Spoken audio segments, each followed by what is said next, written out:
Okay, so we've got another good question for this episode, and it is artists, illustrators. So if you've got two areas of your work, you might be an artist and an illustrator, not that they're always separate things, or a potter and a jewellery maker or whatever.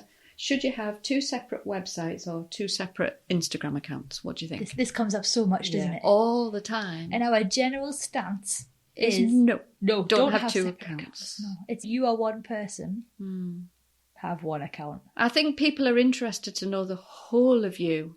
So say you're an illustrator who also makes landscape paintings. I think people are just interested to see your talents across the board, as well as being interested to see what the inside of your studio looks like, or now and again what your dog looks like, or like your whole life. People are following you because they want to know what kind of human being you are, the whole thing. And also, people aren't stupid. So if you are a photographer and a potter and you post a photo and then you post some pottery, they're not going to be like, whoa, what's going on? This is a pot. Ah! They're going to be like, oh, look, they do pottery as well. And it's the same with your website, that you can do the doorway method. The main page of your website, you'll have, look at my photos, look at my pottery, and you can click either one. Yeah. Again, people aren't stupid. You don't, because if you have two websites, that's going to cost you loads more money. It's going to be way more upkeep. But if it's in one place, then it makes your life. I think that's it. I think if you do it twice, you've got double the work. So if you've got two Instagram accounts, you're going to be having to make content for both of them. It's just going to take up more brain space. You're going to have half the audience, because most people won't want to follow you on two separate accounts. My good friend Sarah Tasker, who runs courses on Instagram and has done for a long time, since Instagram was huge and well loved by everybody, she always says, no, not to. You're just giving yourself extra work. You get half the eyes on it. But having said all that, maybe there are exceptions. Maybe you can do it and it'll be successful. Yeah.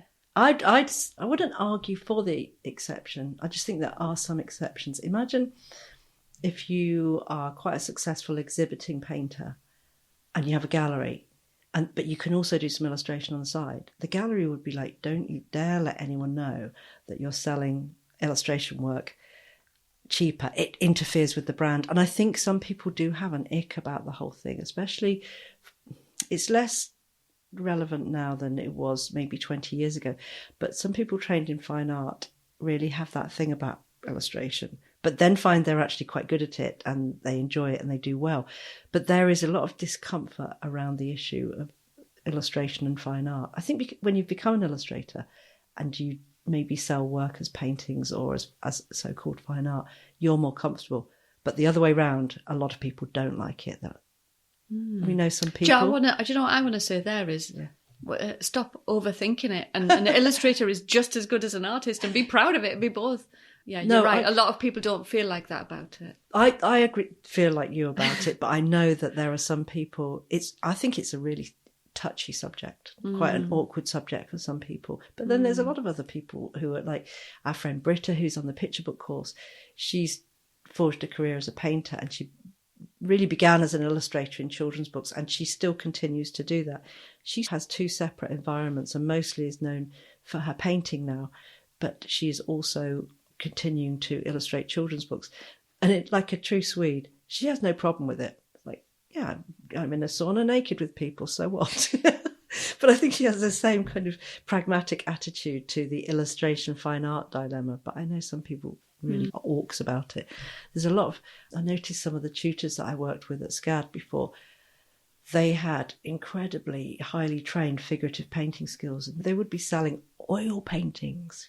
Like, I don't know anyone who does that anymore, because most of our friends are graphic artists, but they did a lot of complex oil paintings, and they kept that on a separate site to the stuff that they would do for video games and sequential art. But they had these really amazing broad skills in both areas, but they'd keep them separate. I think that's one of the things we get asked a lot, is that I have people say I have two different styles, so do they need to be kept separate? And I think often when people think they have two very different styles, often they're not. Often you can see that they're done by the same person. Like with my book work, I like to change materials a lot. Sometimes I like to work digitally. Sometimes I might use a crayon as the line, sometimes a dip pen.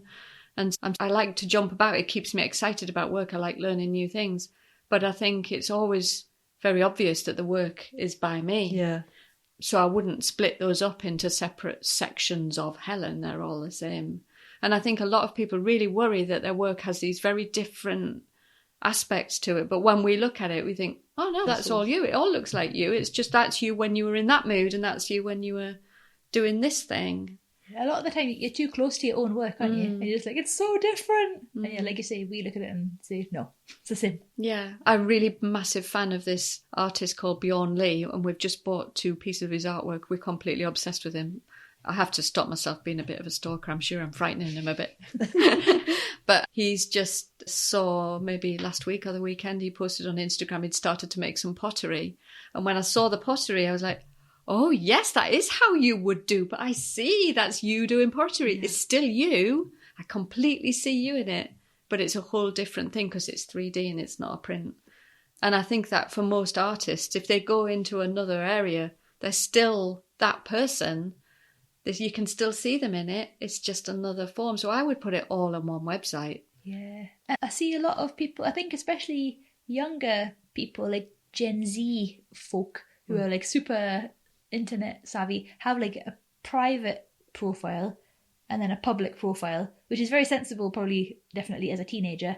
But then I think as an illustrator, if you have just a public one, I feel like it's going to be boring, isn't it? Because like, here's the things. If you never put anything private, if you never show anything of your personality and it's just public image after public image, it would be boring. Because I do have an illustrated live Instagram account, which is really boring. Because it's like a testimonial, a bit of work, a testimonial, a bit of work. It's so dry, but it looks nice at the bottom of my website, and it means that I haven't got me doing daft reels. It's got a function, and you're not running that either. You have an assistant doing exactly. that. I'm not doing it, so I don't see it because I couldn't, because it's too boring. But it does a thing. It does a job in that people can look at more work. And then also they can still cross-check me on there because I'm like listed as the founder and they can click through to it. But I would never want my own, I just couldn't be bothered to run. No, run 2 accounts. It sounds like too much hard work. I'm just thinking about how if you had an Instagram account where you showed absolutely nothing of yourself on it, it was just like a work account. It immediately makes me think of some publishers that I won't name who have an Instagram account. They've obviously just got somebody in marketing running it.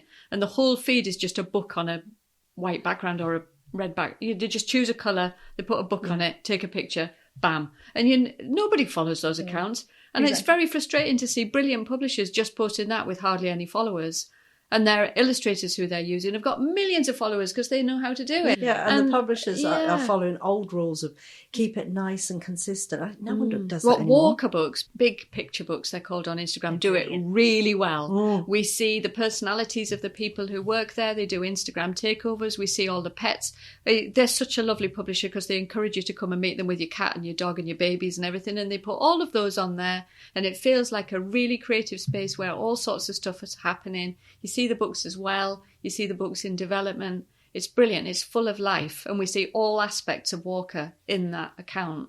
And I think it's the same for artists. We should, I don't mean reveal everything. Don't show every meal you cook. And you don't want to be a hot mess on there. But actually, I think you're right. People want to see everything. If you approach it in a truly human way and ignore the so-called social media rules that were all set for Instagram 5-10 years ago, you can afford to say, here's some illustration work I've done and here's a painting I'm working on. And it's a lot more integrated and it's easier. I think integrating yourself is psychically easier for you as well. I do too. Yeah. I think if you've got that problem of I'm a painter, I'm an illustrator, the people who are buying my paintings, I'm ashamed. I don't want them to... I'm not saying people we know do this. I'm just saying generally that seems to me like a psychological problem that you've got. It's like a little bit of self-hatred. Why would you be doing that to yourself? You're a painter and you do it brilliantly. Yeah. And you're an illustrator because they're the same kind of skill. Also, anything you can do to make your life easier. Yeah. All for it. Yes, yeah, absolutely. One Instagram account, yes, please. I don't want to be logging in and logging out and checking one place. Oh, the logging in and logging out is a pain in the butt. But you look at someone, say, like Janine Burrows, who... God, I might have this wrong. Janine, if you're listening and I'm misassigning you things. But I know that your background was in some way commercial art or illustration, and now she's just doing the work she loves and it's selling as prints and selling as paintings. And I don't know how huge a jump it is from what she was previously doing, but I think you want to do that natural progression, that you can be both things at one time. Definitely. How many mailers to send to get a result? Oh, this One. is a really good one because You send one mailer, get no reply. Result. A Just give million. up. I think it's a million, I thought it Katie. was I think you're wrong. 23. What do you think, Tanya? Let me read the question first because Go Emma wrote this, and Emma's on our picture book course and Tanya's business course. Being bossy. No, stop messing around. She said, I've made many submissions this year, picture books and illustration, and to card companies and so on, both by email and physical fund mailers. Out of the 30 submissions or so, I've had just one reply. It was a sort of typical lovely work, I'll keep you on file. Yes, but what to do now? Do I follow up on all the other submissions, or is that clogging up their emails and wasting time? It's so frustrating. And the best one I had was that I submitted to a very well-known agent, and it took a year for them to say nice, but not for us. And I was looking at the kind of data she was talking about. I sent 12 and I just got one reply. And earlier she said I sent 30 submissions and had just got one reply. Both of those are good results in I was my yes, book. that is incredible. 12 and one reply. Well done. Yeah. Brilliant. Send 12 times 12. Send 144. This is maths. Oh, I know you like your numbers. And you'll get 12 replies. Can I be marketing nerd? Yeah, as go well? on. So, in general, so this is for sending emails. If you're sending an email selling something, you can expect between 1 and 3% will buy. Okay? But so you've got to send 100 to get one. And like 100 people have to open the email to get one. So if you're sending mailers, which is it's a different thing, you have to send 100 in this. So let's say, for instance, it's 1% success rate. You have to send 100 to get one. So if you're sending 12 and getting one, I can't do that maths, but that's a really good percentage. I think that sounds brilliant. I can remember right at the beginning of my career when I was trying to find a publisher, I would write, I don't know, a big batch, a big chunk of postcards every night, have my dinner, sit at the dinner table, write out, go through the Writers and Artists Yearbook, write maybe 30 postcards on my way to work at the Science Museum, my part-time job at the museum, every day, bunch of postcards in the postbox. Didn't hear back from them. Oh, they probably need another postcard then. Yes. Just did it and didn't worry about it if I didn't hear back. It was fine. Sometimes they would put their postcard on the wall and I'd hear 5 years later with a book deal and you think, I'm glad I sent that postcard. Which also points out why physical mailers for illustrators are much better than sending it by email. Especially if you're worried about clogging up their inbox, which is a valid concern. And how will they find you again? If it arrives, I don't know, I've not spoken to a publisher like this about this, but if it was me and I got an email and I loved the artwork and I was oohing and ahhing over it and I thought, oh, brilliant. And my email is now read. It's down there with all the other millions of read emails. And I'm thinking, do you remember that amazing work I saw? What was it? Who was it? I don't know. I can't remember. How would I find it again? Don't know. But if they'd sent me a piece of artwork, I'd stick it on the wall if I loved it and I'd remember. Yeah. And if you got another one, you wouldn't be like, another gorgeous postcard. But who cares if they do? Who cares if they do? Yeah, exactly. But like a physical thing is such a nice thing to receive. Yeah. Much more exciting than And we're lucky that we can sell that way, or we can promote ourselves through paper products and postcards. You could do mini desk calendars. There's all sorts of products that you can put your illustration on. But it's much more of a gift and less confrontational and generally annoying than sending emails every 3 months. I know a lot of illustrators that say they will either follow up or they'll send another update in 3 months saying I've got some new work, which is quite a good way of approaching it, rather than what did you think of the last stuff. Just pretend that you're one of those annoying friends who won't go away. I did that. I never followed it up saying, what do you think? I just thought, I don't know what they think. They've either put on the wall or they put in the bin, whatever. But now I've got a new piece. They'll definitely, this piece, I'll just send it again. Yeah, that's the illustrator's version of a follow-up. Whenever people used to say, you've sent your postcards, now give them a call. I'm like, are you mad? I'm going to call someone and say, what did you think of that? Do you want to use? That's just asking for, not just the rejection. It's just be embarrassing. So luckily we can just keep sending them nice pictures and they don't mind. Also, most people if you're sending a sample to a designer, they're a visual person. If you ring them up and say, I sent you this sample, you'd have to describe the sample. The whole conversation would be awkward and weird. Oh, I couldn't. Yeah. It had a bird on the corner with red background. Do you remember? Like, no, I can't. No, That'd be like, so horrible. Yeah. And to say to someone, like, did you like it? Yeah, When they're thinking, oh God, it was awful. I Of binned course, it they'll just straight say, away. yeah. do you remember that feeling at first school when I just remember cringing even then when fellow children, when they go up to the teacher, is this all right, miss? I'd be like, oh, don't ask. You even knew then, Katie. Yeah, I was like, no, don't, just do it. Because what if they say no? Yeah, just send more. Yeah. But Emma, if you're listening to this, your rejection rate was really good. You said you were absolutely gutted. I think when you don't know what volume people are using to send out marketing for illustrators, you think you were failing on 30 or 12 there. Wow.